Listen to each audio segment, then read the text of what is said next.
Hello. Okay, madam, you are audible. Okay. I would also want to introduce Mr. Ravi Patel, lecturer in Civil Engineering Department since 2014, who is also coordinator along with me. Good morning, all of you. I warmly welcome to all the faculty members, participants, and all the dignitaries present here. Now, let's start the inauguration function with Saraswati Vandana. So, I just request to all the participants to join in prayer.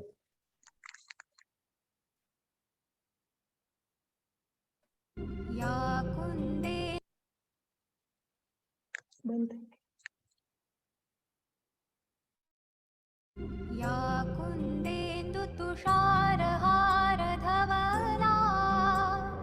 या शुभ्रवस्त्रावृता या वीणावरदण्डमण्डितकरा या श्वेतपद्मासना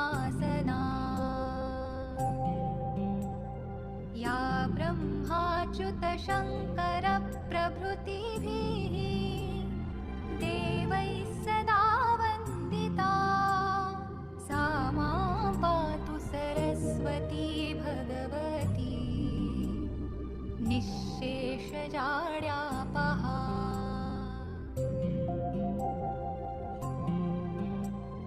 शुक्लां ब्रह्मविचारसारपरमा आद्यां जगद्व्यापिनीं वीणा पुस्तकधारिणीम् अभयदा जाड्यान्धकारापहा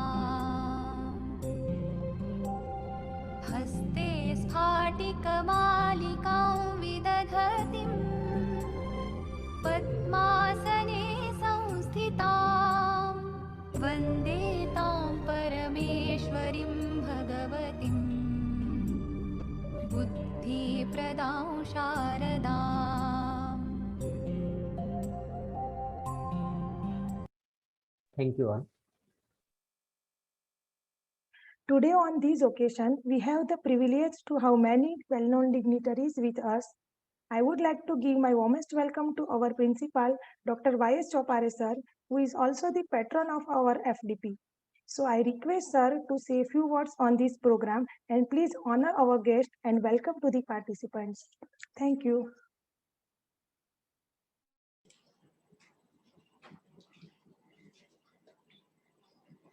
Good morning. Hello.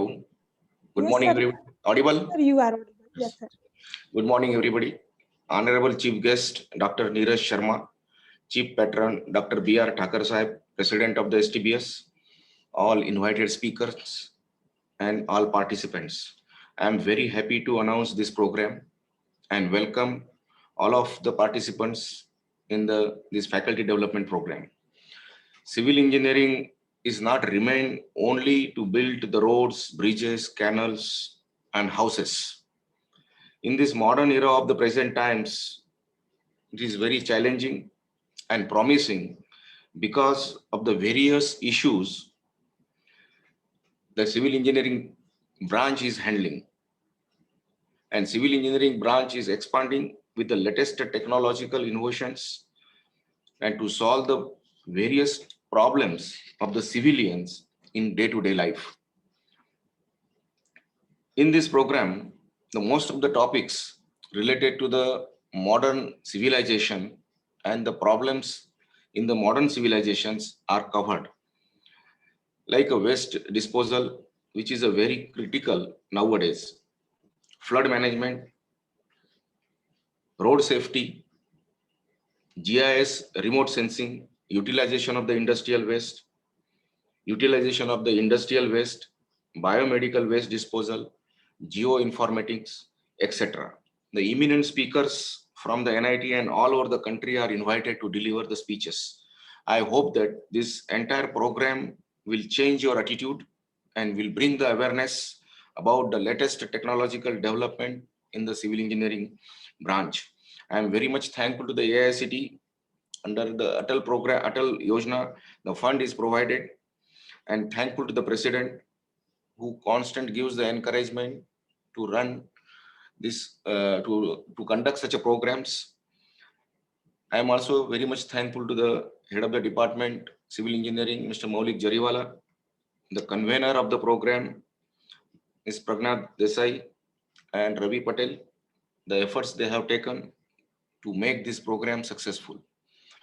I wish all the best for all the participants that learn carefully, attend the program seriously, and I hope that this program will be very much fruitful to all of you and will bring the new dimension to your knowledge as well as the civil engineering department. Thank you very much.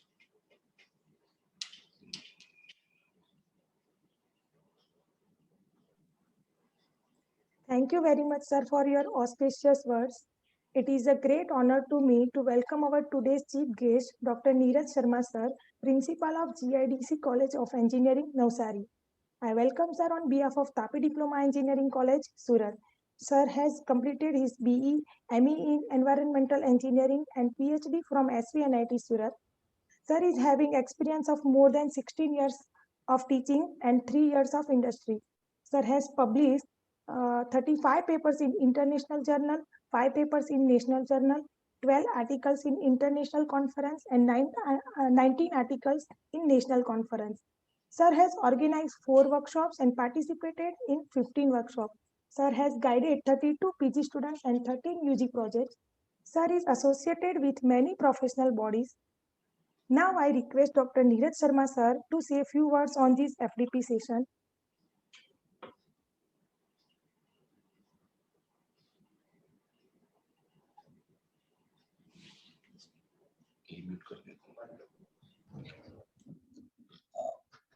Am I audible, madam?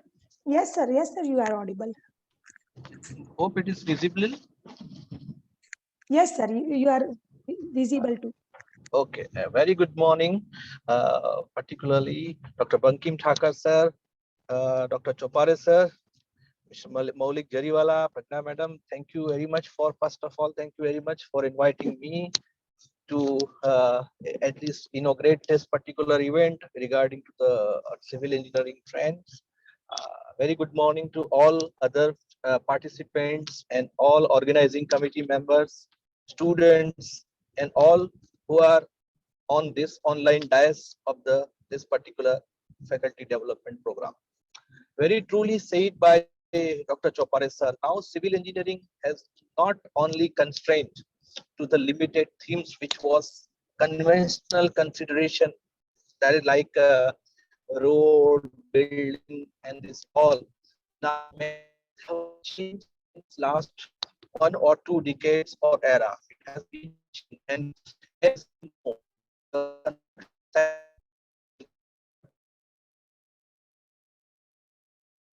in the consideration of GDP of the country. So as per our efforts, many we are having the approaching many new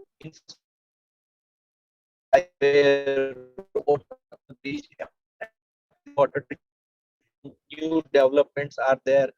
Many things are there now which are new branches are also communicate by that way, because if civil engineering will not, it will work on the other allied branches, it would become to sustain and to work in well, what we can say, cooperated way.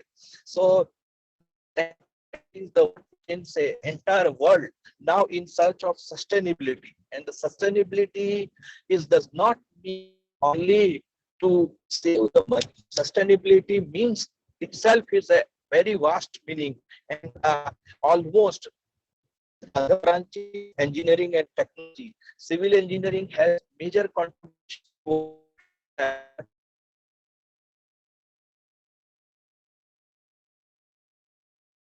of resources, pollution, which is control of pollution, abatement of pollution, and what all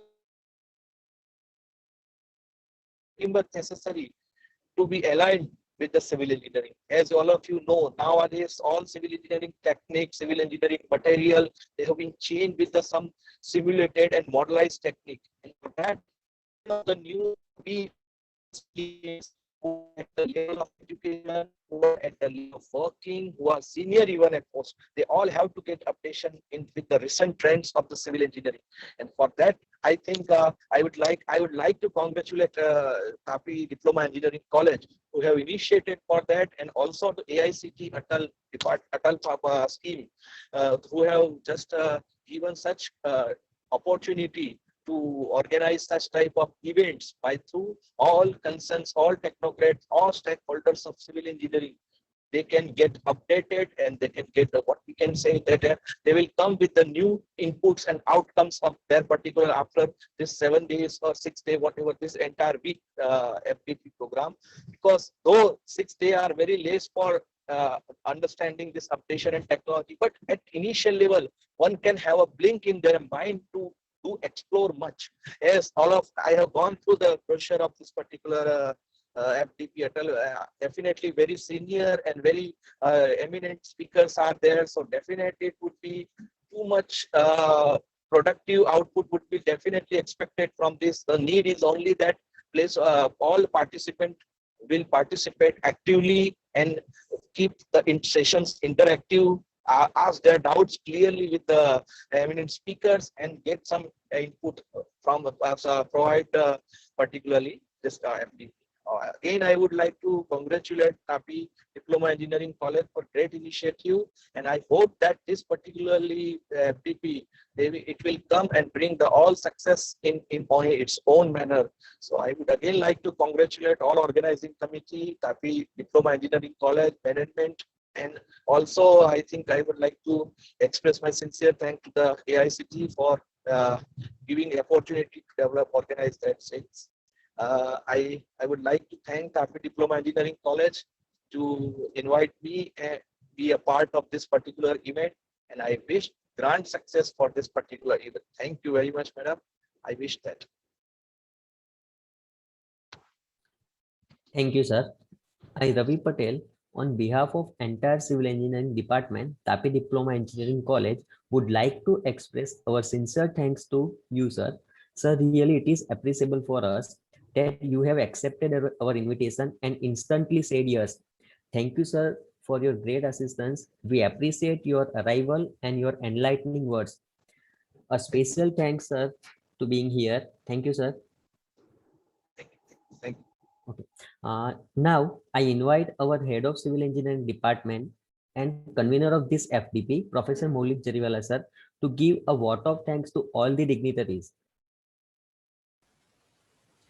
Thank you, Ravi Patel, sir. Am I audible to all? Yes, Hello. sir. I'm out. Okay, fine. So, yeah, of course, as Dr. Y.S. Chopare sir has said, and Neeraj sir has also said that it is a great initiative taken by our department, and we are trying our best to serve the faculty, to serve all the faculty fatality, so that we can improve our knowledge as well as we can prove ourselves that yes, we are the accredited branch of the political all the political institute of the Gujarat. So it's time to thanks all the joint member in the inaugural function of the FDP. So would like to start with our chief guest Neeraj Sharma sir. So from my side, sir, I'm very, very thankful to you for spending your valuable time, and whatever words spoken by you, it is really very heart touching and very, very appreciable words you have shared with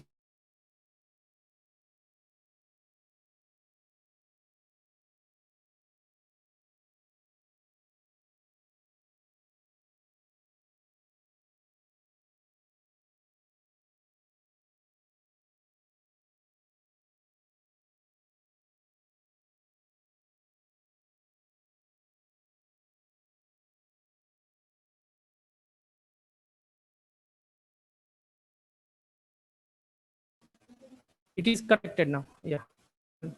Audible. Okay, fine. So let us start with the vote of thanks. So I would like to thank first of all, AICTE for their approval, because we have applied for the offline FDP, but it is converted in online FDP, as out of 237 offline FDP which have been converted into the online FDP. So it's our privilege to run the FDP program. I would like to thank our chief guest Neeraj Sharma sir, because as we all have seen, he is on traveling, but he found some time for us and really gave lots of encouragement for this FDP program. I also like to thank our chief patron, Dr. Bankim Thakur sir, who is also our president of the trust, Swami Atmanand Saraswati. So, sir, very much thankful to you for providing such a nice infrastructure to us, so that we can conduct such kind of FDP programs. I would also like to thank our patron, Dr. Y.S. Chopare sir. Sir has spent lots of time, and also he is always encouraging us for conducting such kind of programs, for conducting innovative works. So, sir, very much thankful to you. I would also like to thank entire civil department, because staff has also worked very hard for this FDP program.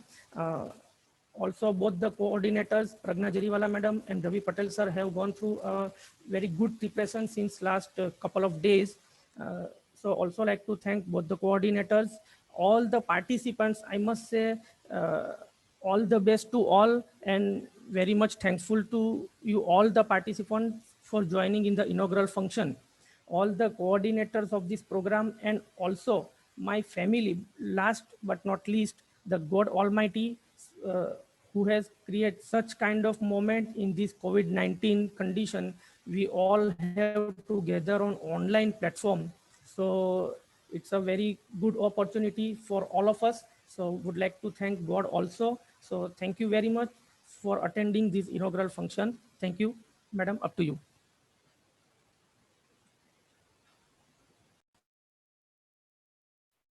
Thank you, sir. I'm audible? Yes. Okay.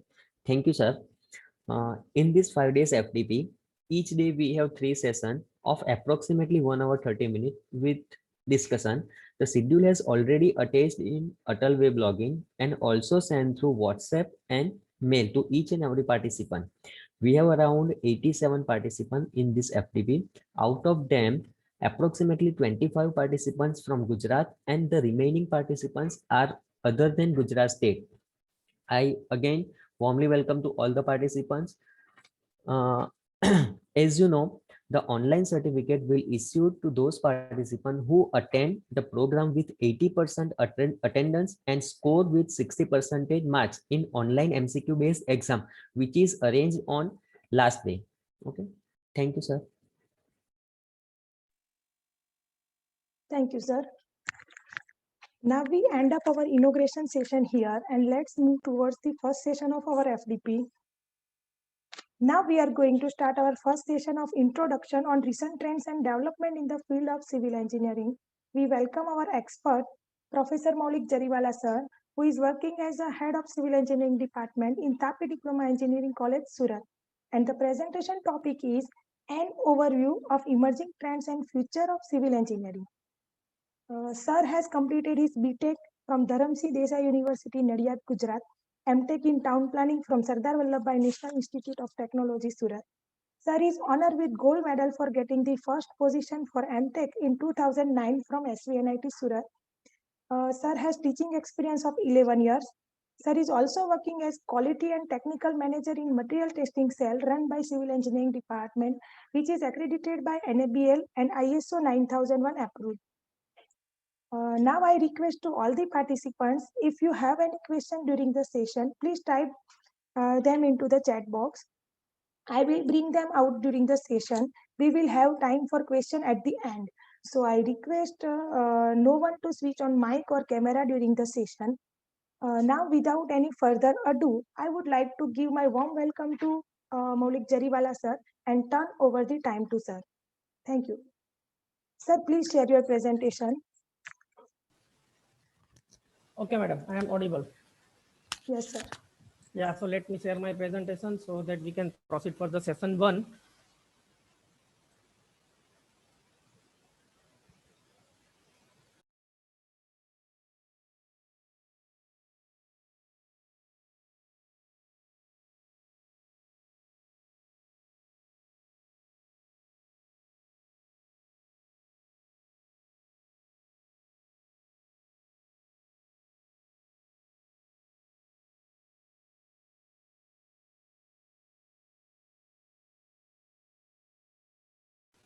So is my PPT visible to all?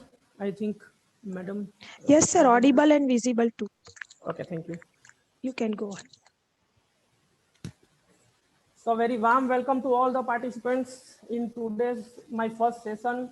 So as being a convener of this faculty development program, it's my duty to throw some light on the FDPs and Atal program schedule. So let us start with topic and with the with the faculty development scenario.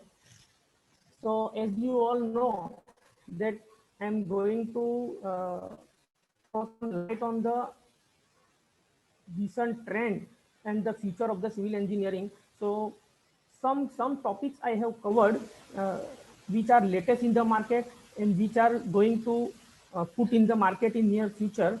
So due to COVID-19, as we all know, we all are lacking behind in the infrastructural development in India and in all over the world. But some development is continuously happen in the field of the civil engineering. So that part I have covered in my presentation. So before starting my presentation, let us look at the FDP. So I have covered the importance of the FDP.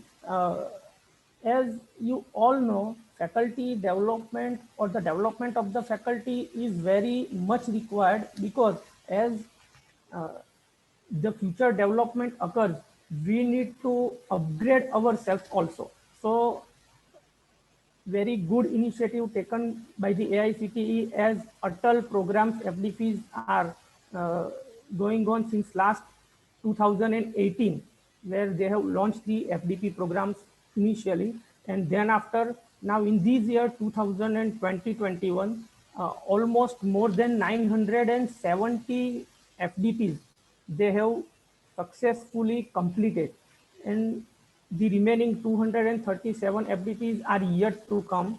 So very good initiative. Now, as we all know, that today how the technology is bringing the revolution in the industry, it is the world of artificial intelligence and IoT, that is Internet of Things. So we very much required to know the basic requirement of this era of internet. So the faculty development program will introduce all these new current and upcoming trends in the field of the civil engineering. So what are the contents I have covered? These are trend in environmental field, trend in urban planning, trend in water resources management, trend in field of the material technology, and whatever the future development are going to occur in the field of the civil engineering. So let us start with the trend in environmental field. So here I would like to throw your attention toward the schedule of this FDP program. Why I'm highlighting this? Because it fulfill the title of the program, that is recent trends and development in the field of engineering, as we have covered almost all field of the civil engineering. We are having 14 eminent speakers. Actually, apart from me, there are 13 eminent speakers are there, who are from Surat NIT, who are from various fields. So I hardly welcome all the experts in this session. In upcoming days, they are going to teach us in all the manner, and we will definitely develop our knowledge in the field of the engineering. So as I have covered all the things which are incorporated with these expert sessions, like the GIS application, real-time monitoring, flood forecasting, biomedical waste generation management, then space technology means urban planning we have covered.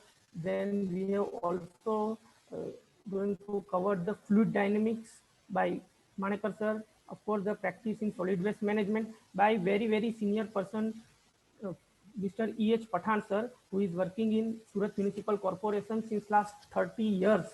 So I would also like to welcome sir when sir will start the session in day 3rd. Then also we have covered the GIS application. One session we have exclusively put that is on the health management, how we can train ourselves with the rhythmic breathing by Dr. Krupesh Chauhan sir. Also, we have gone through the new technologies in road safety, means road transportation construction. Then also we are going to conduct the industrial waste management of concrete.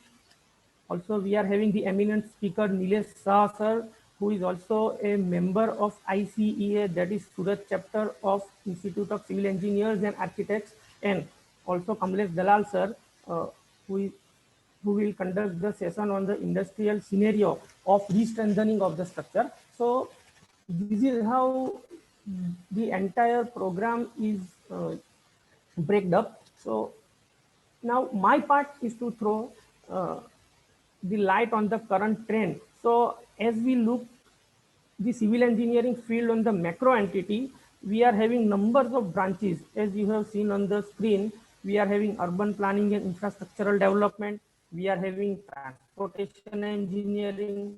We are having resources development and management, survey and land analysis techniques, material technologies, the management of the project on site and off site. Also, we are having environmental concern and sustainable development, which is also covered in my PPT, and the finally rehabilitation, engineering, and heritage conservation. So these all are the aspects on the macro entity of the field of the civil engineering, and we have tried to cover all the aspects in this faculty development program. Now, as we see the current trend, I have take one snapshot of this Bharat mission. Actually, these are the various initiatives taken by our government.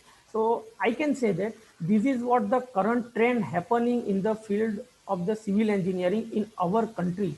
So lots of the initiative taken by the government, including Atmanirbhar Bharat, scheme for the satellite towns, scheme for the benefit of NER, including Sikkim City, urban transport, Hriday Yojana, Swachh Bharat Mission, Smart City Initiative is a very long project that has been taken by the Indian government, and we have seen that our city Surat has gone through the very much development under this initiative of the smart city taken by the state government and also the national government.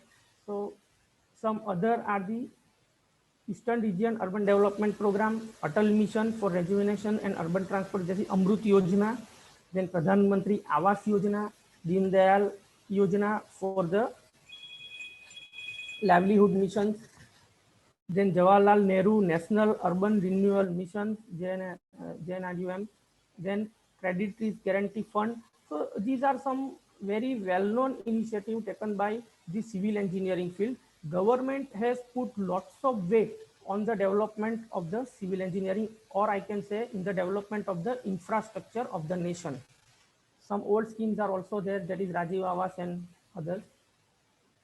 Now, let us start with the environmental era. Now, here I have started what particular development took place or what is the current trend in the particular branch of the civil engineering. So for the environmental point of view, if we take a look, then what are the various initiatives taken by the government and also the sustainable development. Neeraj Sharma sir has also said that it is very must nowadays that we need to focus on the sustainable development. So how we can do the sustainable development, that I have covered in my PPT.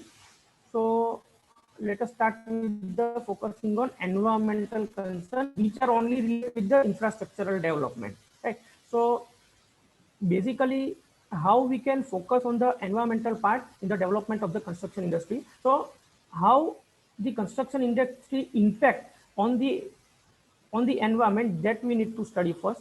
So these are 6 emerging points on which all the government and United Nations are having concentration, that is CO2 emissions, how we can stop the CO2 emissions, right? So in that way we can develop sustainably. How we can stop the construction pollution, so it is also very good remarkable point on that we have to take care. How we can manage the construction waste, right? So apart from the e-waste, construction management waste is the second highest waste which is being produced due to the demolitions of the existing structures. So that is also need to focus on the waste management. Burning of fossil fuels. Uh, in many construction process, now it is required to burn the fossil fuels. So how we can stop these activities and how we can modify so that we can uh, take the techniques of the environment friendly. Right? So that is also really very much required. So greenhouse concept comes into the picture to stop these such kind of activities. Then the use of the energy. So how we can use the energy, how we can utilize the various energies which is being generated through the clumsy processes. Right? So when new development took place, then it is very much required, then it should not be negatively impact on the environment.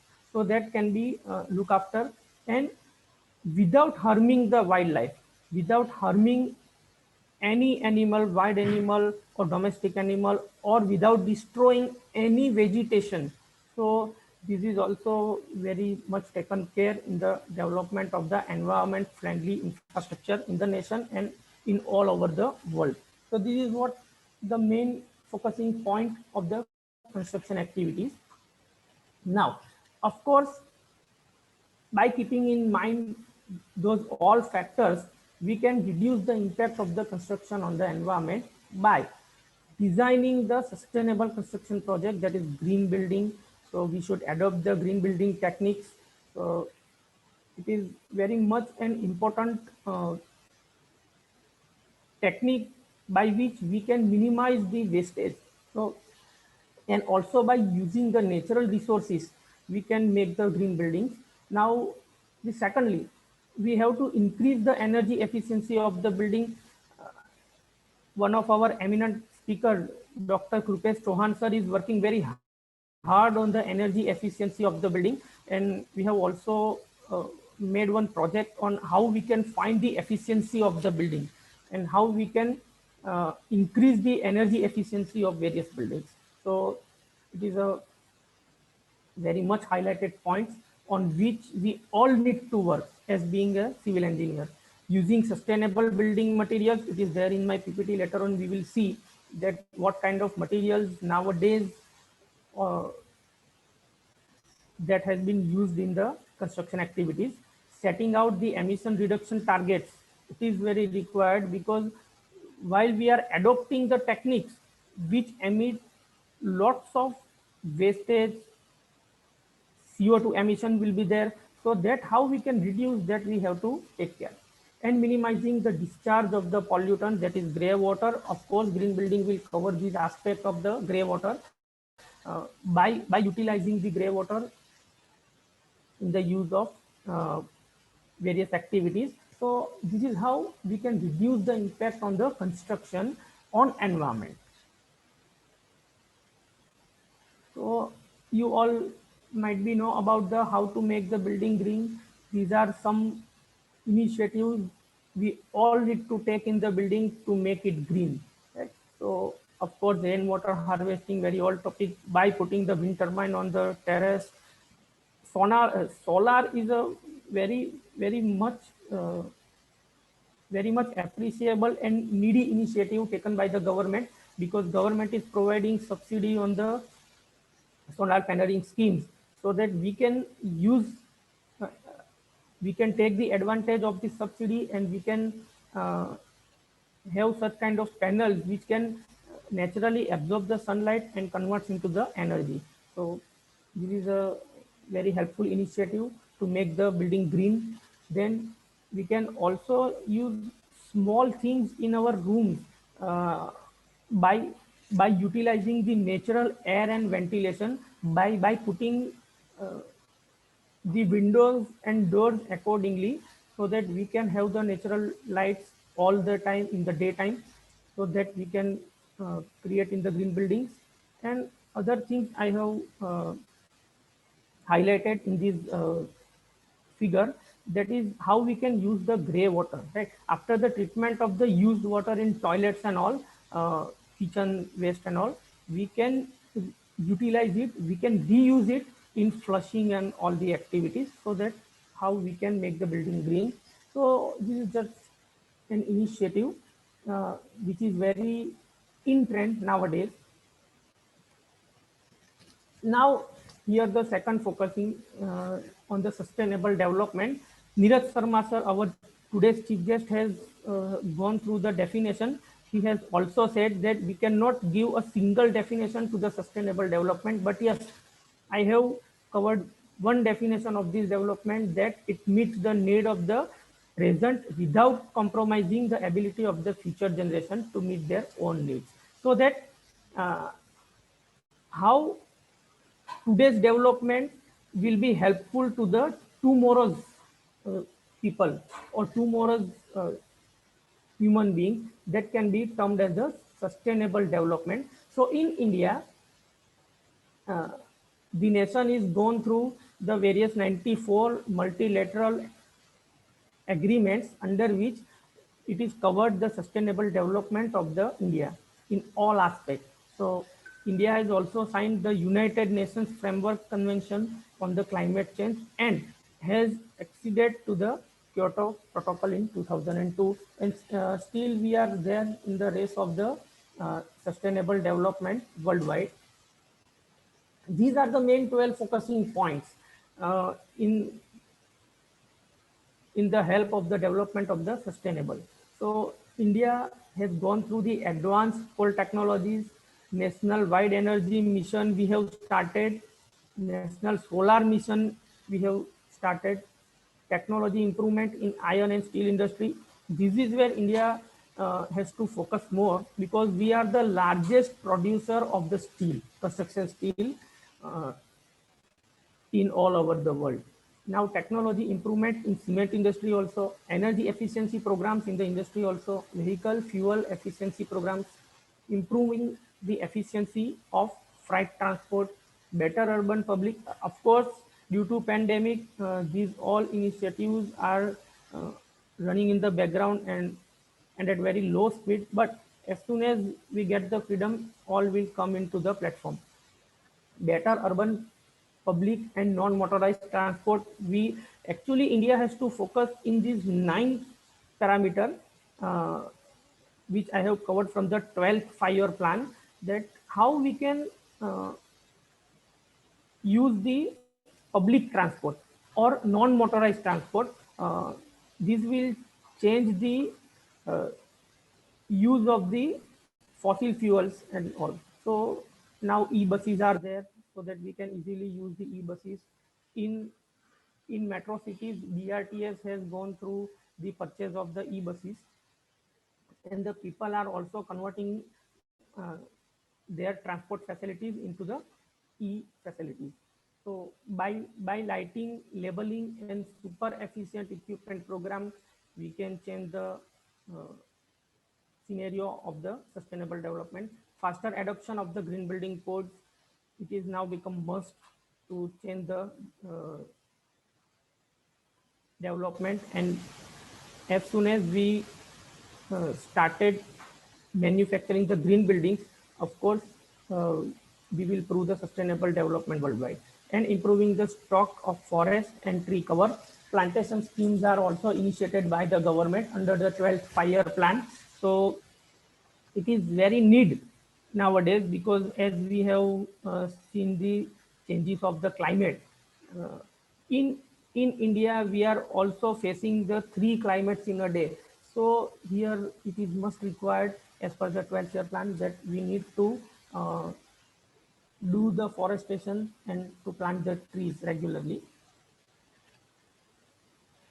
These are the 17 SDGs, that is Sustainable Development Goals under the UN agreement. So we are focusing on these 17 parameters, which covers the no poverty. No poverty means we need to increase the per capita earning in the country, so that we can make our nation no poverty nation. Then zero hunger. Each and every living being of this country must have food twice in a day, right? So that can be covered in the SDG, that is the Sustainable Development Goals. Good health and well-being, whatever vaccination we are doing in the country right now, it comes under the good health and well-being program. Now it is quality education. We all are actually in this part of the quality education, because all the faculty development program, all the STTPs are run under the quality education initiative. Gender equality, too many programs are ongoing in gender equality, so that all kind of people comes on the platform and they can prove themselves. So gender equality is now a very much uh, good initiative taken by Indian government. Here we can say that females are very much competitive, as I have gone through all the faculty development programs. Coordinators and convener of the FDP programs are found female. So it already proves gender equality. Clean water and sanitization. So it is needed, and government is also taking care, because they are providing, they are manufacturing the ready-made toilets in the villages. So it comes under the clean water and sanitation scheme. Affordable and clean energy.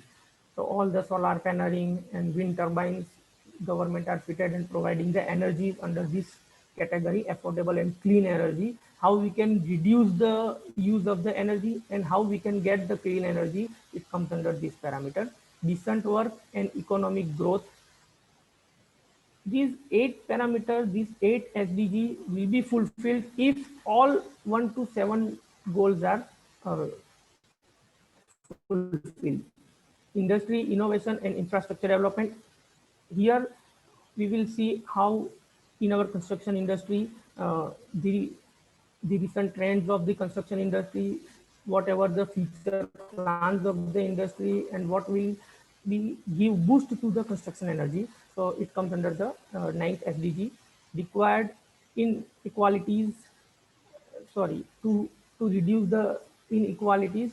Here we can say that we all are having the equal opportunities in the nation, and by presenting our skill on the various platforms, we can prove that yes, in our nation, inequality has been reduced since last couple of years. Sustainable cities and communities. In smart city comes under this parameter, sustainable cities and communities. Good neighborhood development, well housing schemes has been introduced by the government in these 11th goals of the sustainable development.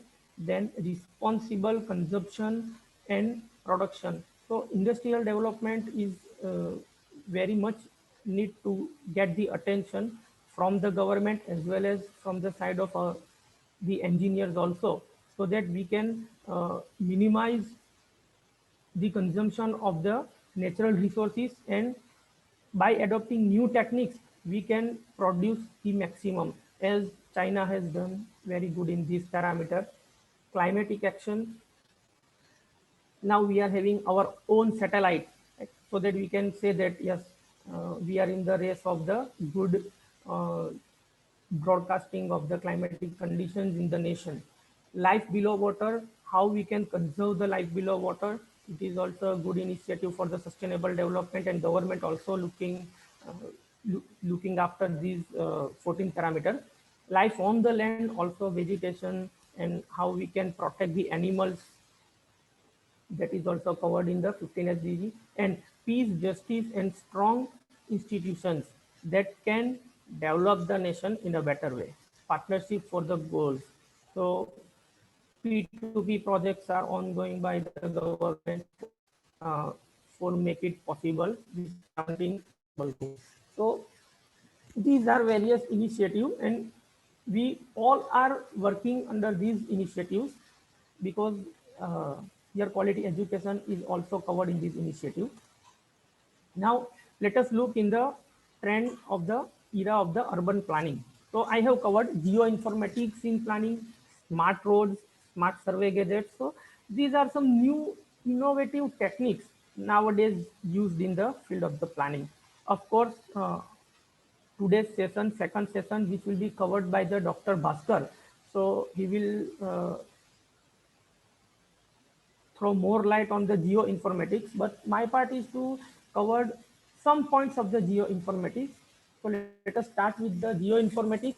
So it is nothing but the science and technology which develops the use of information science infrastructure to address the various problems like geography, cartography, geoscience, and related branches to the engineering. So what is geography, what is cartography, what is geoscience, we'll have a look later. But geomatics and geoinformatics are two different terminologies which is very much required in the field of the surveying. Right? So whenever we are planning, whenever the urban development take place, geomatics and geoinformatics comes into the picture, right? So geomatics is a similar terminology which encompasses the geoinformatics, but geomatics only focus on the surveying aspect, whereas geoinformatics has its core the technology supporting the process of acquiring, analyzing, and visualizing the spatial data. Means whatever the GPS technology we are using, it comes under the geoinformatics because it analyzes the data and it also provides the visualization of the analyzed data. So nowadays in the field of surveying, in the field of the urban planning, geomatics and geoinformatics are very much required and very emerging branch of the planning. Geoinformatics combines geospatial analysis and modeling, development of the geospatial database, information systems, human computer interactions, and both wired and wireless networking technology as IoT based technologies also have been introduced in geoinformatics. We are now having the lots of new gadgets by which we can get the actual data, real-time data, and we can plot the things on the map. So this is what about the geoinformatics. I have also taken some snapshot of these all the applications, but it is very proud moment for us. In the year 2016, we have launched our own satellite, right? So by which we can get the accurate data. Previously, we were using the GPS channelized satellite system, but now we are having our own data. We are having our own software, which we will see later on. Okay. So these are some applications of the geoinformatics. Remote sensing, you all know that what is remote sensing, how we can utilize the remote sensing. GIS, it is of course very much used in the mapping of the all the data, all the earth data, geographic information system. Then geodesy, where geodesy is very similar kind of technique. By the use of GIS, we can map the things that can be termed as the geodesy. Now, global navigation satellite system, by the means of the satellite and by the means of the radar, we can easily get the pictures of the actual site. Then photogrammetry. Photogrammetry is very similar to the geodesy. We will see in the next slide what is geodesy and photogrammetry. Cartography, it is the old technique and by which we can get the drawn map on the piece of paper. So that can be done as a cartography. Now it is being changed, and by the use of the GPS and by the use of the geographic information system, we can easily get the images from the satellite by the mapping of the satellite images. Then navigation. Navigation technique is also used in both in marine and also on the earth. We can easily get the data, live tracking can be available through the navigation. Then spatial analysis and web mapping, these both the things are much more advanced, and we can get the data from the photogrammetry or from the snaps which have been taken by the satellite, and we can analyze those data that how much gradient is there, then how much hill is there, how much valley is there. So that can be easily analyzed from the satellite images, and we can also provide the web mapping through this uh, geographic information system. So these all are the uh, dynamic geoinformatics science, and by which we can get the latest data in urban planning. We can map the site and we can plan the site accordingly. These are some snaps I have taken from the various websites. And of course, in this GIS, we are using both the technology, that is radar and LiDAR. So radar means it is the radio detecting and ranging system, and where LiDAR is light detecting ranging system. Nowadays, LiDAR is more compatible than the radar because it requires handy instrument. So LiDAR technology become more popular nowadays, by which we can get the data on site live. And this is the GIS application where we can map the transportation. Live tracking of the vehicles make feasible through this GIS application. Then we can map the land use. We can also make the zoning in the use of the land. We can also track the census, that how much population is there in particular zone, in particular area. That can be make feasible through the GIS application. Then also we can make the 2D and 3D of the structure on site.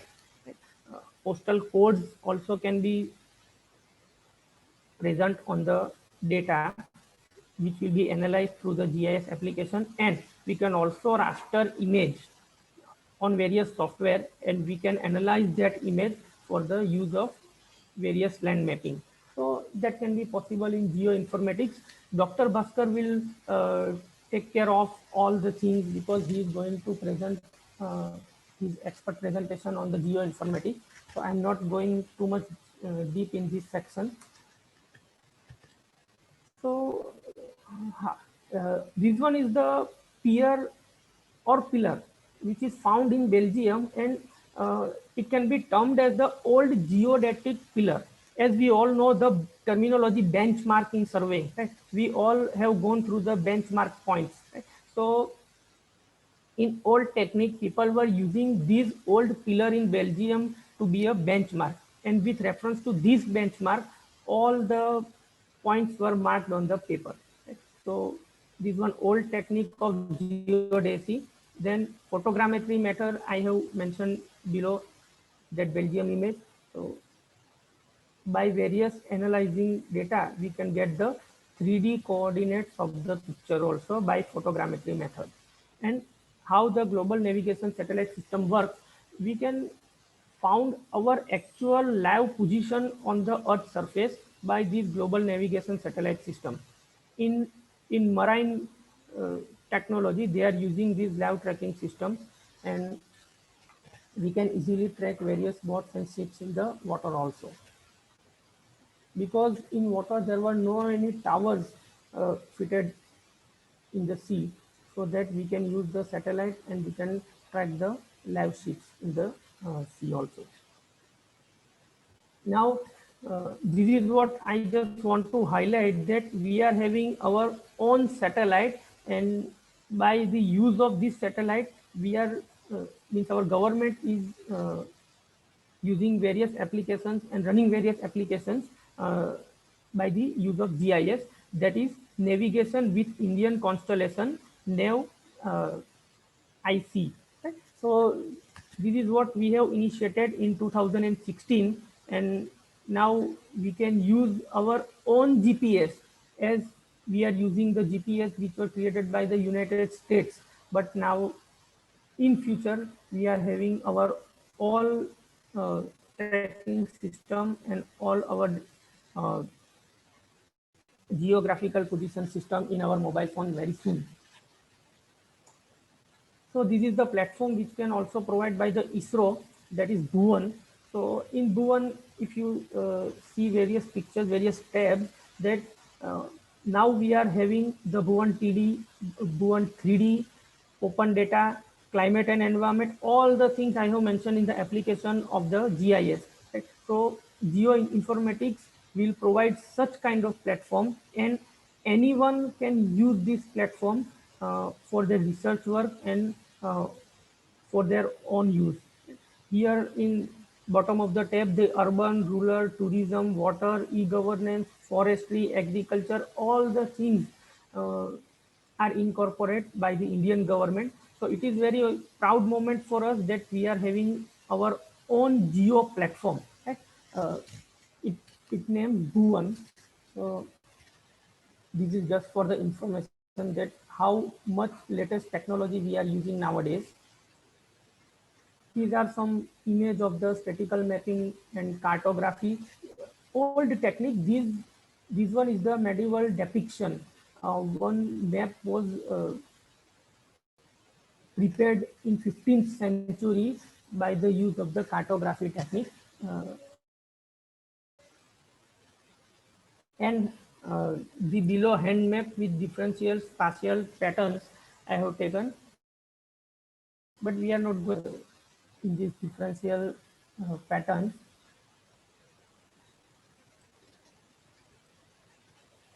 So now, second in planning, I must highlight the smart roads. I have taken this topic particularly because too much development occurs in the development of the roads. Previously, the roads were made by the use of the water-bound macadam, that is WWM. But nowadays, smart roads are developing, and if we go through these, uh, in many countries, they are producing energy by running the vehicles on the smart roads. So these are nothing but the enabled with technological tools that interact with the environment, that people to nature, and to enable safe and efficient transportation. So it combines the physical infrastructure, which are including the sensors and solar panels, with software infrastructure such as artificial intelligence and big data. So smart road technology typically involves three main features that work together to improve the transportation experience. So these are the main three technologies in smart roads nowadays running. That is pressure sensor, smart traffic signs, which changes according to the vehicle running on the roads, and smart intersections. So smart road incorporate all three technologies nowadays. Technology which are used in smart roads: general smart road technology, solar powered smart roads, glow in the dark technology. Means in night, the driver is having the clear visibility of the sides of the road. Interactive lights, electric priority lanes, means e-lanes, weather detection technology, and traffic detection technology. So these are the various recent used or emerging technologies which are used in making of the smart roads. Let us look all the things in one picture. So in this picture, it is shown that how these smart roads will run. In this, vehicle to vehicle conversation will be there. Means if you have gone through the vehicle, the Hector has given all the specifications in the vehicle that can talk with the people and with the other vehicles. So that can be termed as the vehicle to vehicle interaction. Then other safety systems are also attached. Traffic signs are also made digital, and easily it can work accordingly to the congestion of the traffic. Right? Then it is also in these satellite communication and wireless techniques are incorporated in this development of the smart roads. It is very much needed because without helping all these wireless technology, IoT, and the use of satellites, it will not become feasible to make vehicle talk with others. So then adaptive cruise controls. Adaptive cruise controls. Cruise controls are there, but adaptive cruise controls are something more advanced than the typical cruise control. Then travel assistance is also there, which is also embedded in the GPS. In the latest version of GPS, travel assistance is also there. We can easily track other vehicles uh, through this travel assistance. So one can drive the car by closing their eyes also. So that can be feasible in future. Passenger information for the public transport.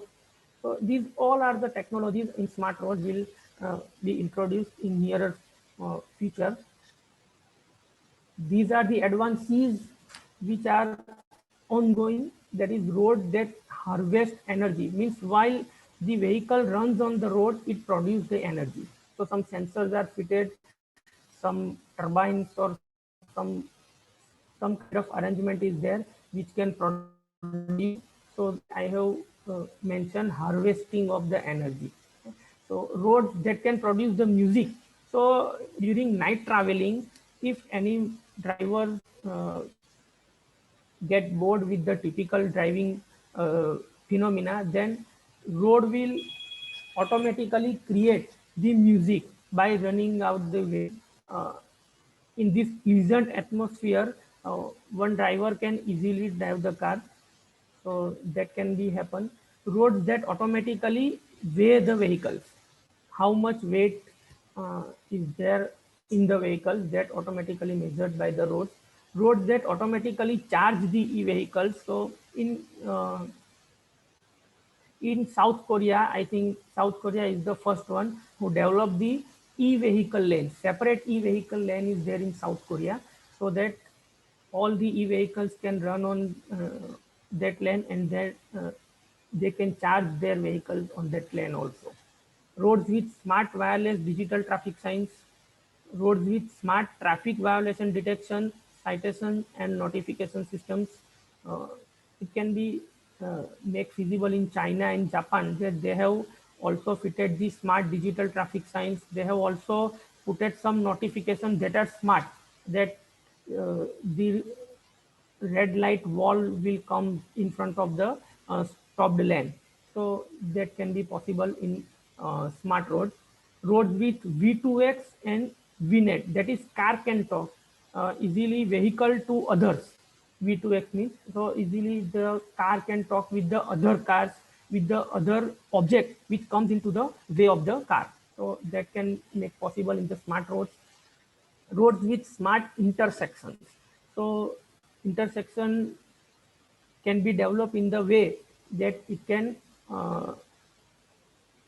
create such kind of notifications uh, that when in which lane the car or vehicle has to stop, and in which lane the car and vehicle has to go.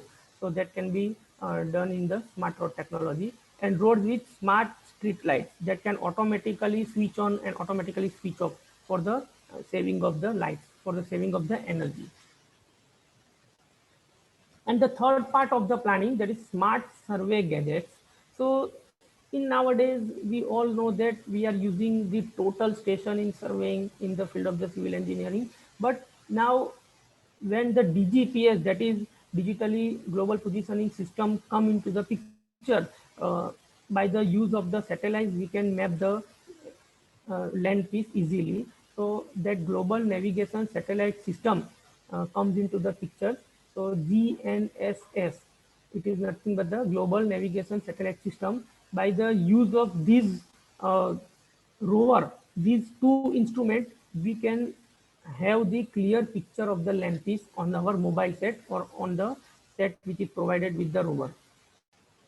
By the use of this GNSS system, we can easily make the topography survey of the land. We can make the geodesy. We can geophysically explore the land area. Also, it can be utilized in the transportation and delivery, and precision UAV based agriculture can make happen.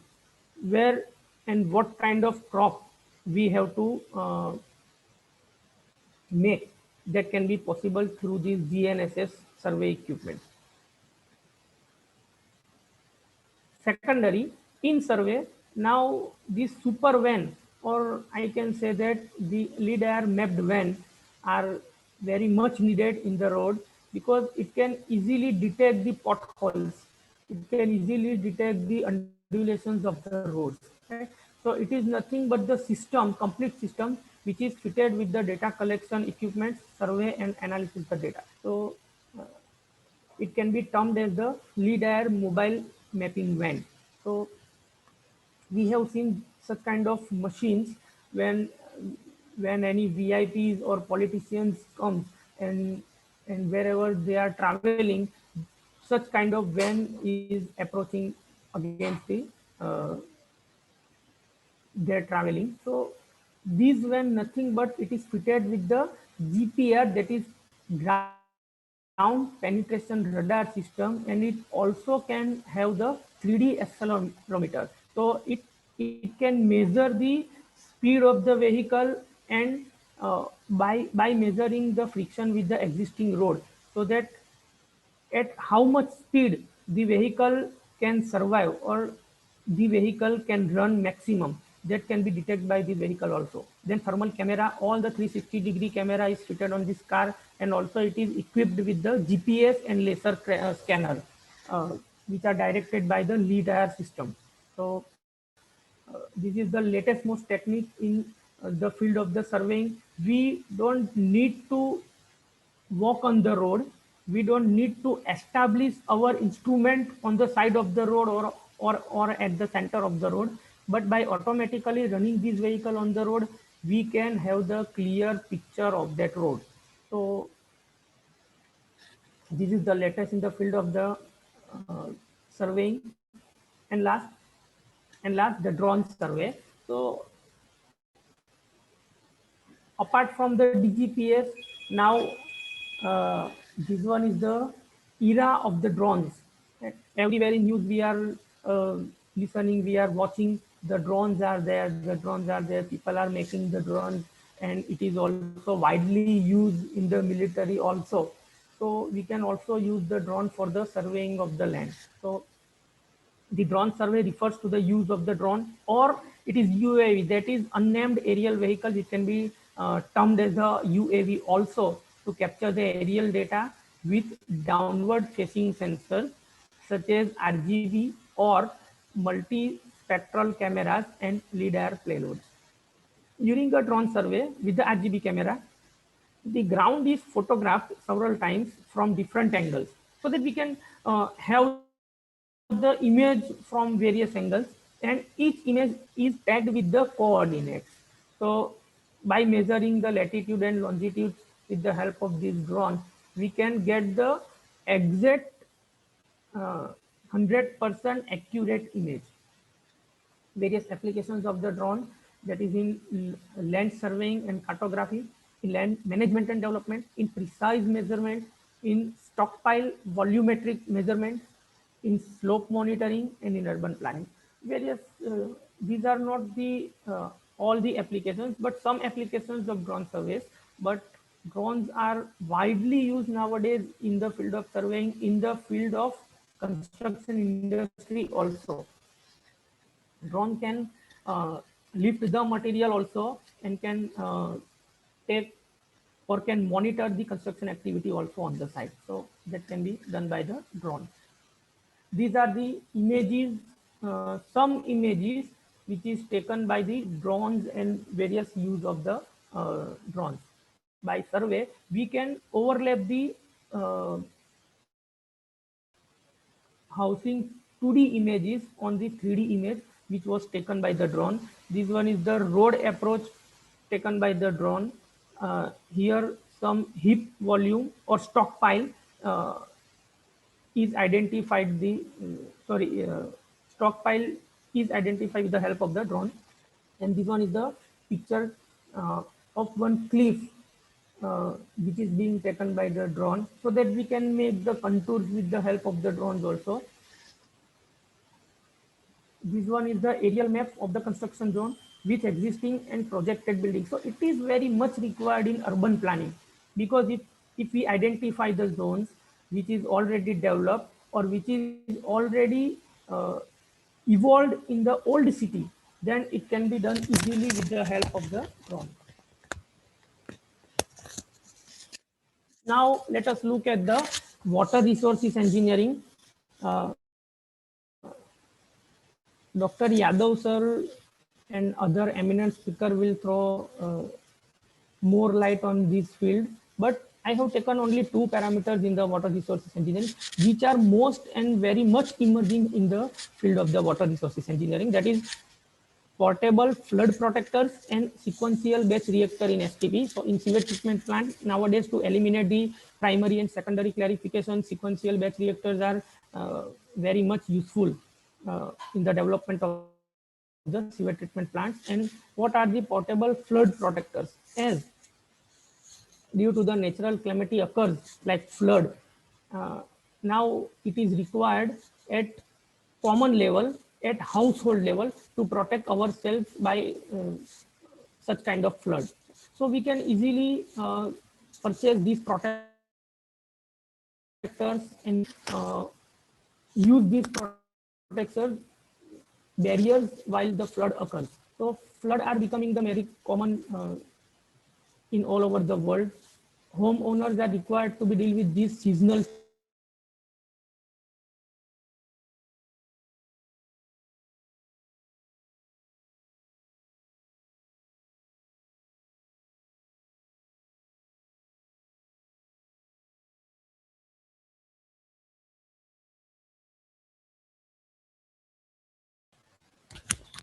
Hello. Okay, I'm audible. Sorry for the disconnection.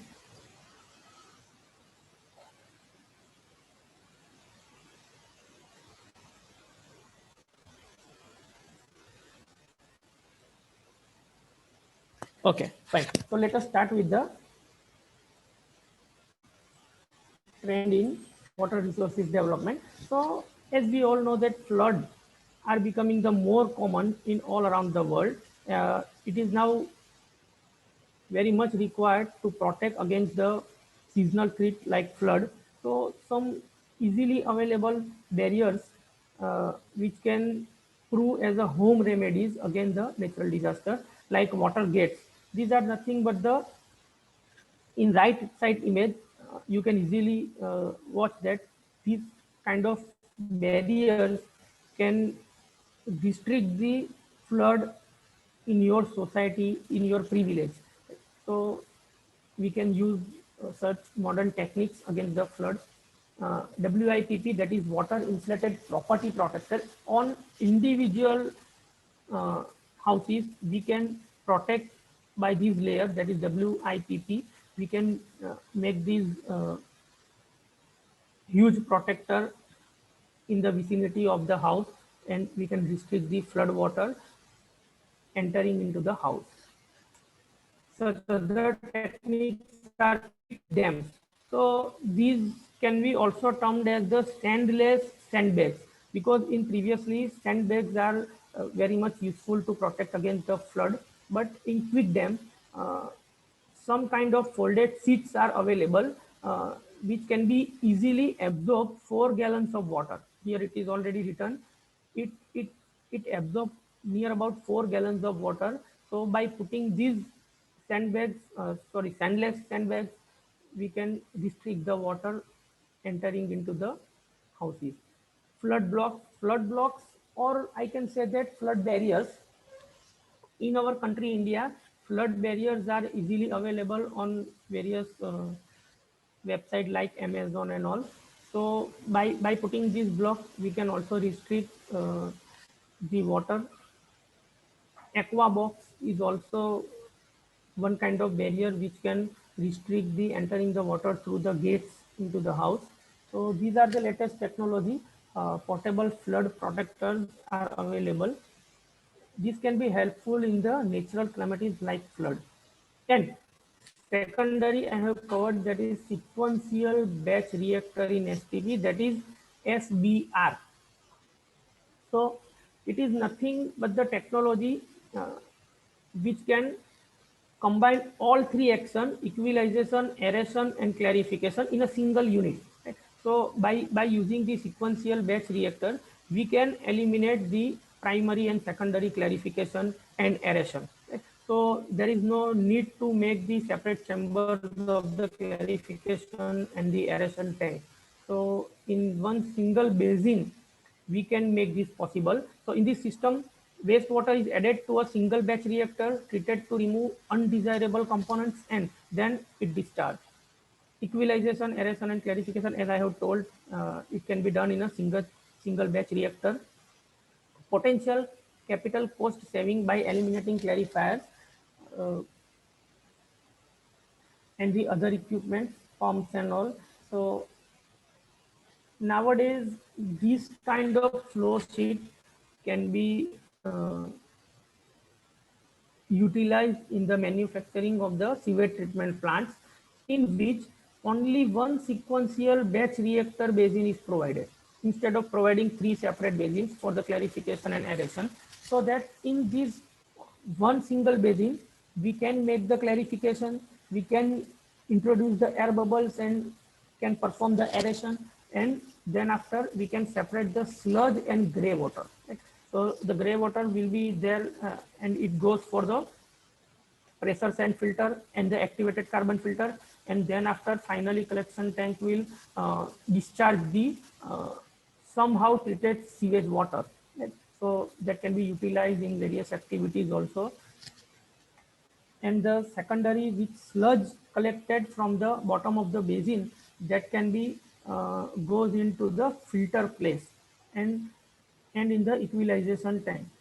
So this one is the very innovative technique and very innovative method to reduce the units of the sewage treatment plant, that is sequential batch reactor. Next, I have covered trend in field of material technology. So these are the main parts which I want to discuss with you all the participants, that is self-healing concrete. How we can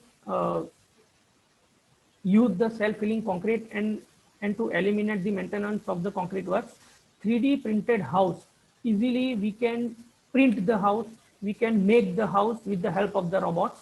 Then temperature reactive tiles. Some innovative tiles are there in the market which can change their color with the change in the temperature, and transparent aluminum. So let us look at all the 4 parameters. That is self-healing concrete. It is the concrete which heals itself when it comes in the contact with air and water. It produces slime on outer layer of the concrete. It is a product that will biologically produce limestone to heal cracks that appear on the surface of the concrete. So this one is the latest, by which we can make the concrete which can be healed by itself. Right? We don't need to apply any technique to fill the cracks. Right? It can automatically heal itself. Specially selected types of bacteria along with the calcium-based nutrient known as calcium lactate and nitrogen with the phosphorus are added to the ingredients of this concrete when it is being mixed. So what will happen whenever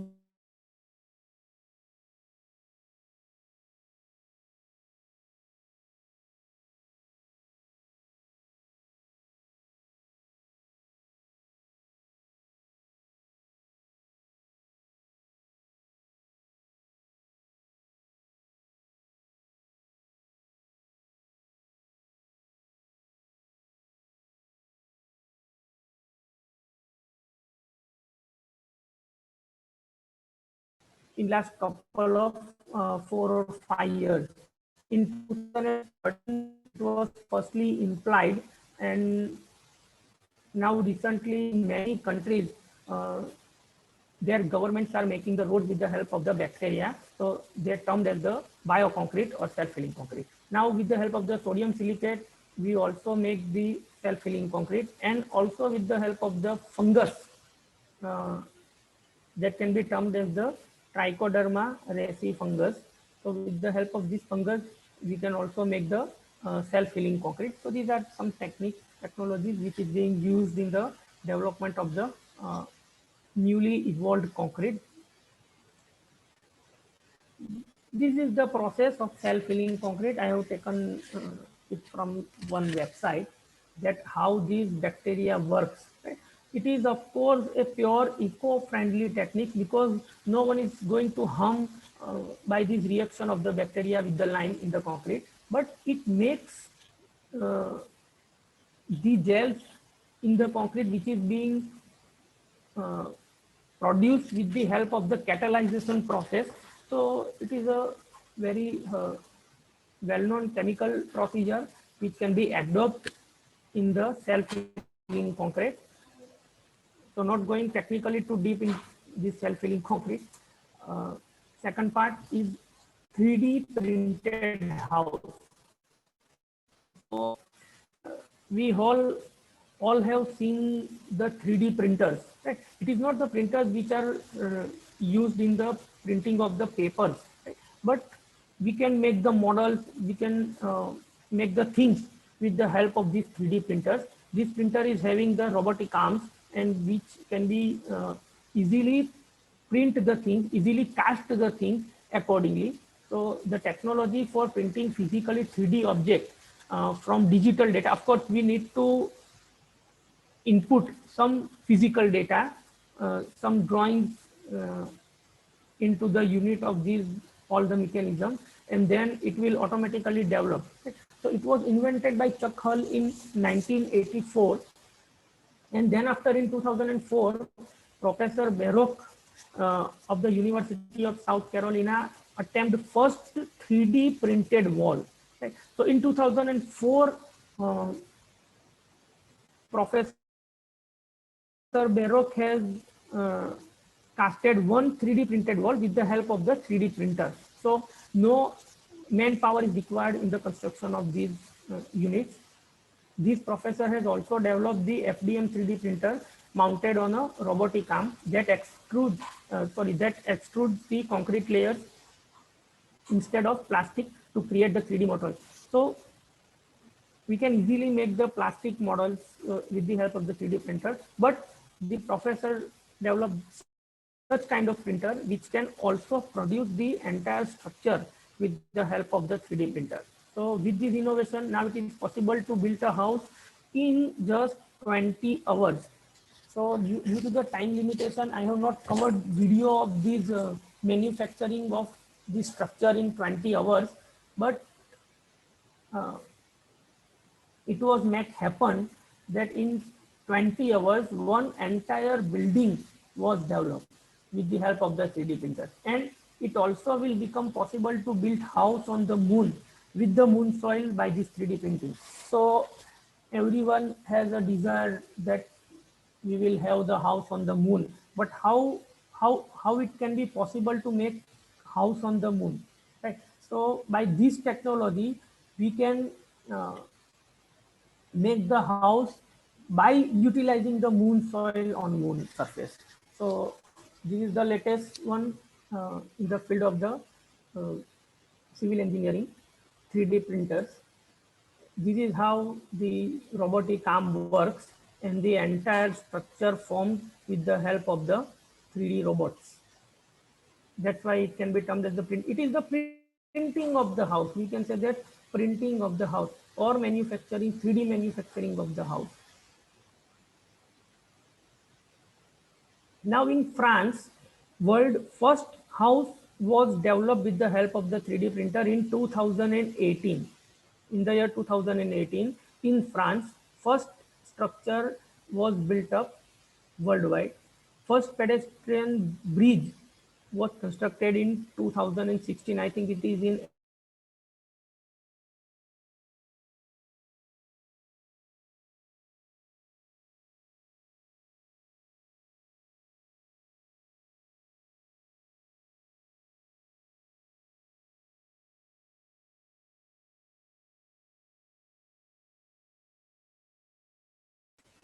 sorry to all the participants. Actually, some problem I'm facing with the internet in my laptop.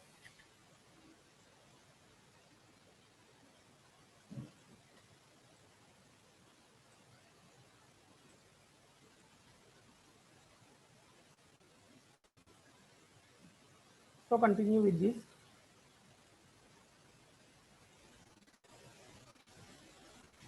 Shown in image, first pedestrian footbridge was constructed in 2016 in Amsterdam, I think, and first canal in 2014 in Amsterdam it was constructed. Whatever I have said, that we can make the home on the moon with the help of this 3D robot. Okay, uh, it will make possible that houses will be formed, will be casted, will be constructed on the moon by the utilizing the 3D printed robots. So this is how the technology changes in construction field. These all are the new things nowadays. These all are in the trend, I can say that. Now, third one is temperature reactive tiles. How the tiles can change the color with the changes the temperature. So temperature sensitive tiles is nothing but the glass material tile that can be react with the ambient temperature, radiates of the surface, that is with the hand or with the water, because as we touch the tiles, it reacts and it changes the colors, or the hot and cold water touches the tiles and the color will be changed of the tiles.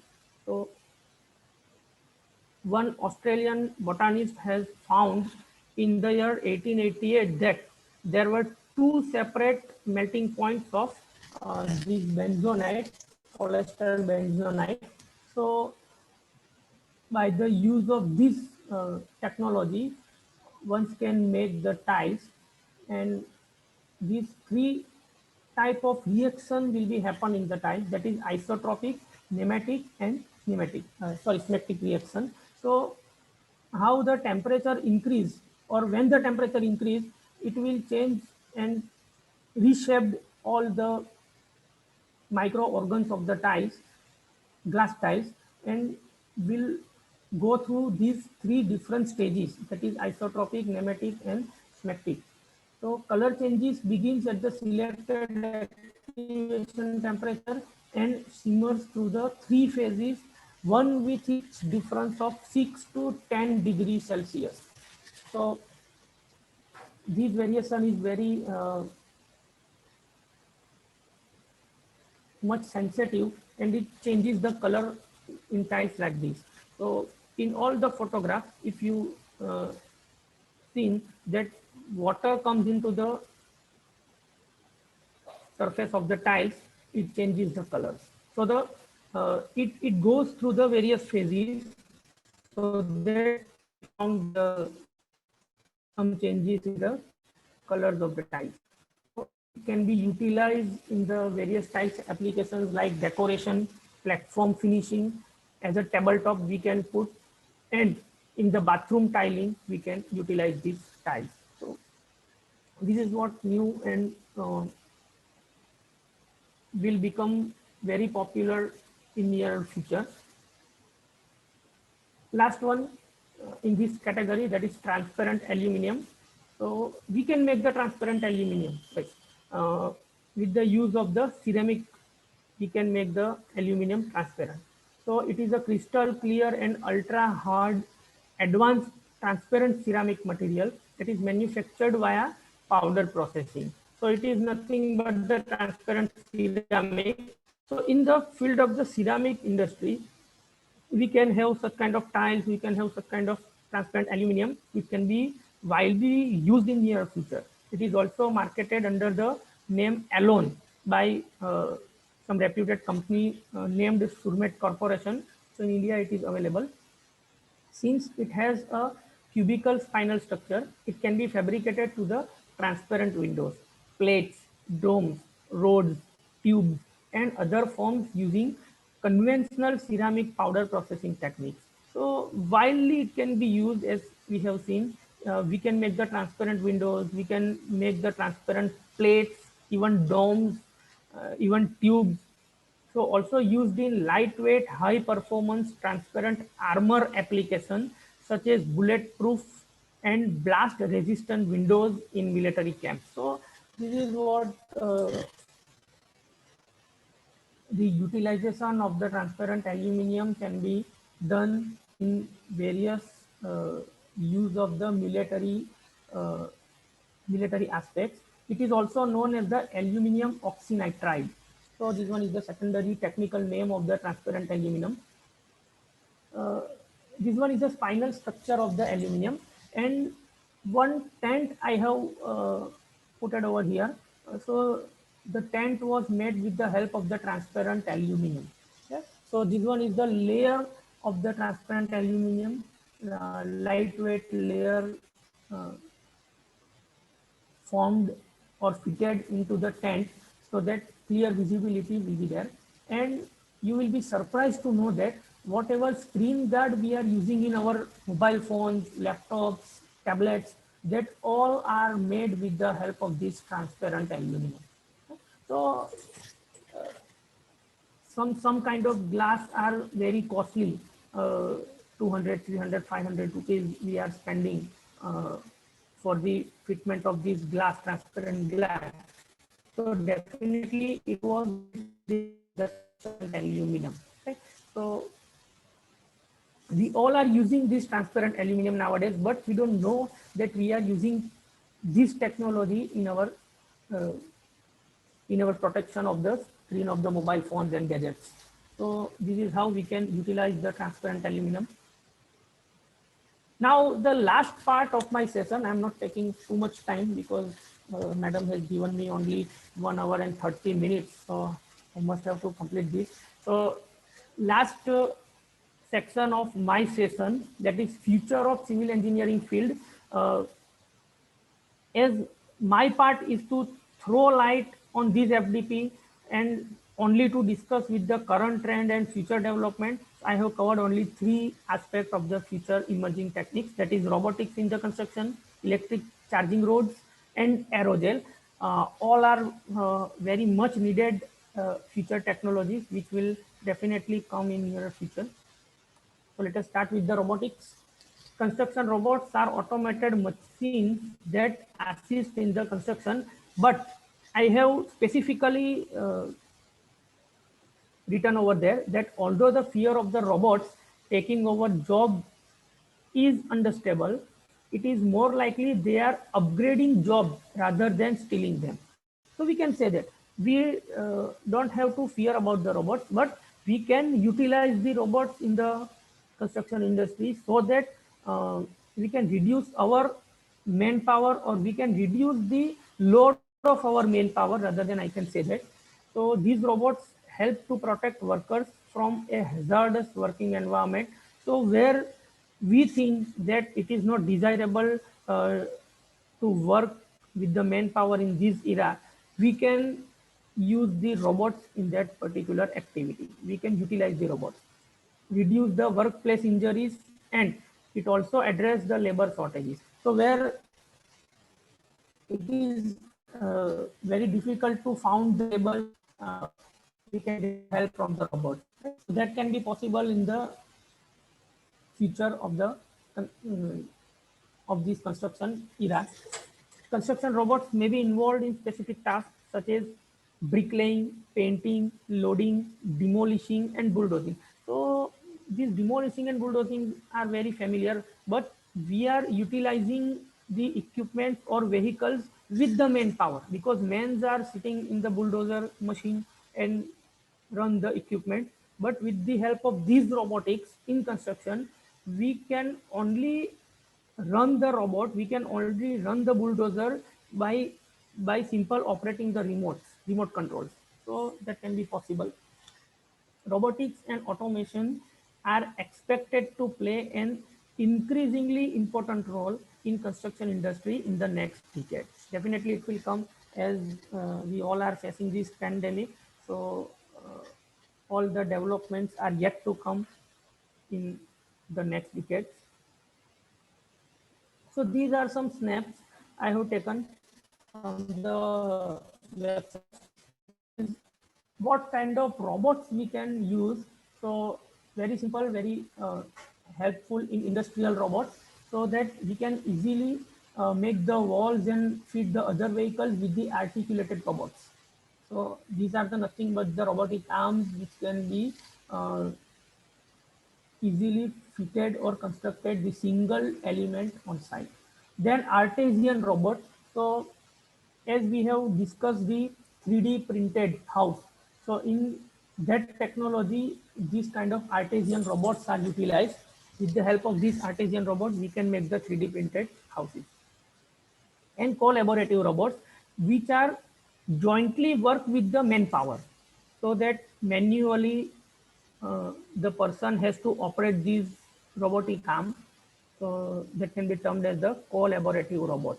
These are the upcoming technologies. Nowadays, these are not in the picture, but in next decade, we will definitely see on site that robots are constructing all the uh, things, all the elements of the construction project. Self-driven construction vehicles, that are the second common type of the construction robots. So these all are the equipments which are not required person, manpower within themselves. They can run by the remote control with the safe distance. So that can be happen in the future.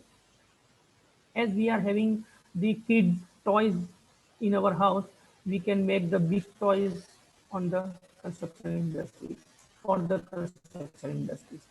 Third, that is robotics. These are all the robots, right? So drones are also termed as the robots, right? So which can be operated by the manpower. Three uses of the drones that I have written, covered in the image, that is, for the purpose of security, it is greatly improved on a work site, as a single drone operator can take an aerial view of entire site. So for the cause of monitoring on the site, we can utilize the drones. Due to their aerial maneuverability, drones can inspect and monitor hard to reach work site. Some sites are there, excavation below the earth level, tunneling. So we can fly the drones into the tunnel, and we can get the more clear picture of the site, ongoing site. Drones are able to quickly survey the land that we have covered, turning it into a detailed 3D model of the work site. So the land mapping can become possible with the help of the drone easily. And the last but latest in the field of the construction in robotics, while humanoids are developed.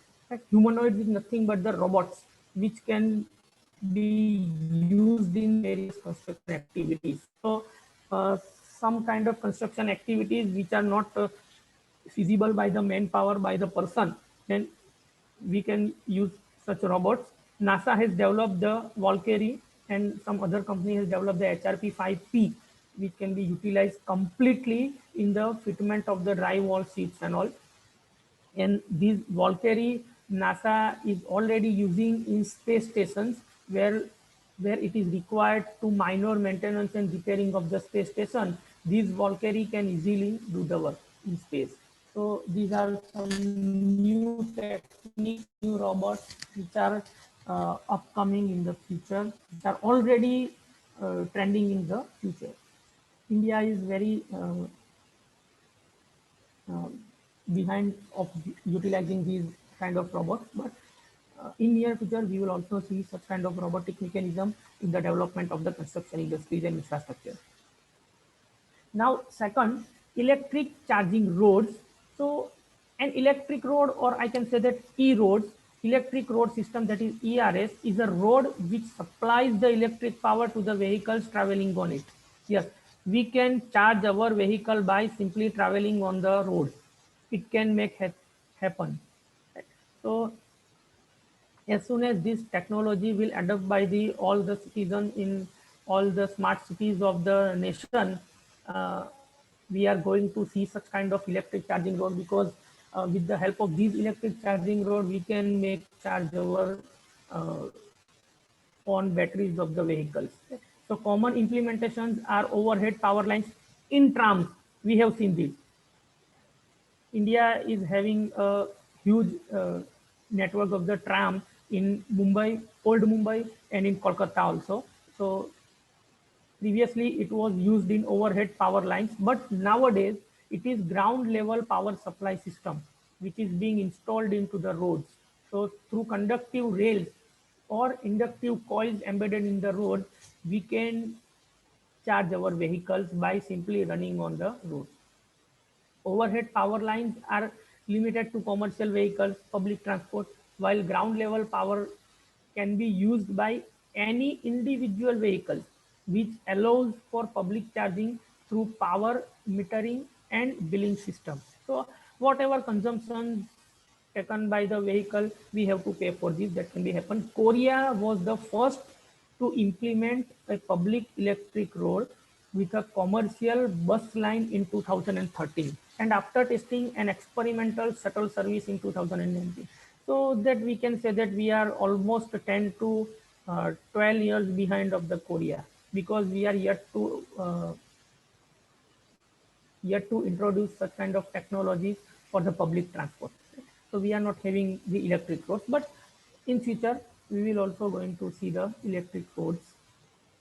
These are the separate we introduced in the Korea in the year 2009. So separate lane on left side, we can see electric recharging lane. So if we are having the e-vehicle and if we want to charge the vehicle, then we have to run on this green lane only, so that our vehicle can automatically charge, right? And the last of my today's session, that is aerogel technology. So it is a very familiar terminology. It is a very well-known terminology, and for some listeners, it might be a new one. That aerogel is the lightest solid ever found on the earth. Right? So it is having the properties that have a wide range of applications. It was first created by Samuel Keisler in 1931, but the applications will come into the picture in the year 2001. Right? So it takes almost 70 years to be implemented such kind of technology. Aerosol is a solid with the lowest density of any solid on the earth. It is only 3 times dense as air. It is only 3 times dense as air, but it can take 2000 times greater load than its own weight. So by this property of this aerogel, it becomes popular in the market. So many products we can make with the use of the aerogel. We can also make the lightweight structure which can bear the too much load or heavier load on that. We can also use this aerosol in the development of the industries where we have to run the heavy equipments so that it can bear the loads. So it is also known as the frozen smoke. The second name of this aerogel is frozen smoke because it looks like a frozen smoke. Let us see the frozen smoke. Okay, mainly 3 types of aerogel, and the fourth one is also there, starch one. So with the help of various metal oxide, we can produce the aerogel. With the help of the polymer, we can make the aerogel. With the help of the carbon, we can make the aerogel, and with the help of the starch or cellulose, we can make the aerogel. All the aerogel gels are shown in the picture on my slide. So with the help of the different metal, two kind of aerogel gels are there. These are very lightweight. In carbon aerogel, it can be easily understood that one single small flower can bear the load of the aerogel. So it can be utilized in various applications of the construction work. Applications of aerogels, yes, here it comes. In thermal insulation, we can use. In industrial, we can use. In interior decoration and architectural point of view, we can utilize the aerogel. As superlight component, we can use. In space, specifically, aerogel is very much useful in space, right? In the development or in the manufacturing of shuttle and the space station, aerogel is maximum used. In sportswear, it is also used. In cosmetics, it is also used, and in various pharmaceutical products, it is being used. Right? So various applications in figure I have taken that we can make the mask, lightweight mask with the help of the aerogel. Right? so that it can easily filter the CO2 and dust particles. Baby diapers, small baby diapers can also be made with the help of the aerogel, because it is having the lightweight property, right? And it absorbs the lots of load. So it is more appropriate to make the baby diapers with the help of the aerogel. Then it is also used in various medical devices, masks, tubes and all. It is also used in insulation of house, thermal insulation of house, so that the temperature of house in house will be maintained. In thermal jackets and firefighting coat, it is also being used, and in oil and non-polar liquid absorption, it is also being used. It is widely used in space also. So this is what up to the today's session. I think I have taken more than 1.5 hours. Our today's session is going to start at 12 o'clock, I think. So yet we are having some time for the discussion. So if any participant is having any doubt regarding my presentation, as I have covered the almost all important things, all the emerging aspect of the construction industry. So I have not gone into the deep in all the parameters, but we are having all the experts in all the sessions, so that you can ask them and you can solve the queries. But it is my duty to ask you. Yeah, one has said, thank you, madam. But if anyone is having any doubt, so you can ask me. We are having time of 20 minutes. So please proceed if any question is there. I will try my best. Okay, can you please suggest the PhD topics? Of course, definitely. Please, I am sharing my mail ID to you in the group. So we will discuss afterwards, and we'll definitely suggest you PhD topics in the field of the transportation engineering. I'm sharing my personal ID, mail ID, so that anyone can interact with me directly.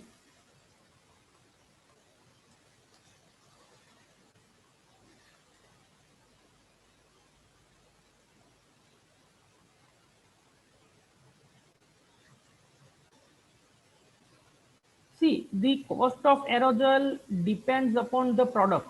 Right? It is not like that 1 square meter of aerogel will cost this much rupees. Right? It purely depends upon the requirement and what kind of product is made through the aerogel. Because aerogel is not the single product which is being utilized in manufacturing of the things. It is one of the product which can be utilized. So the some other materials are also there which can, along with aerogel, can be. So we will not find the aerogel in the market that I have to purchase the aerogel, how much it costs.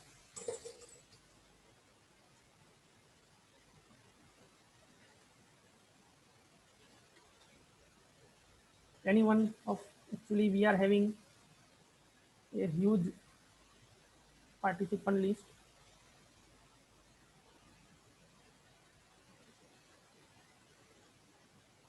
Okay, almost 56 participants are there.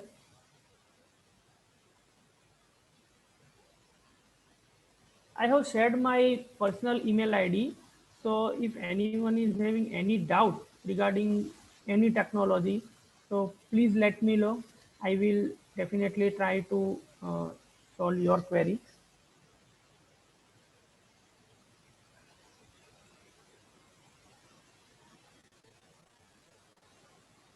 So I think madam is there. Madam, I have concluded my session. So if you want to proceed with other expert, if he is available, then we have to start the session. Okay, thank you very much, sir.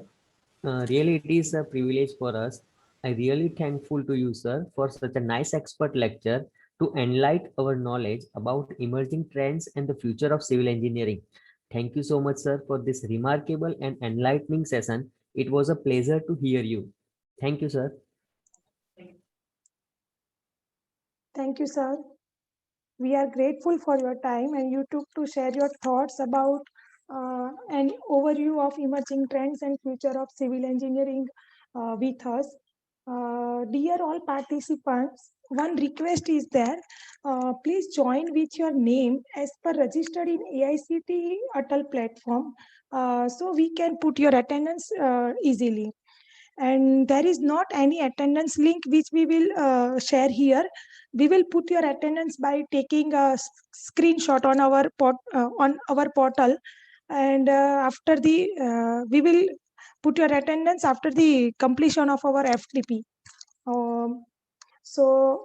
Now all the participants can take a break for approximately 30 minutes, and we will meet up again at 12 p.m. for the second session of the day.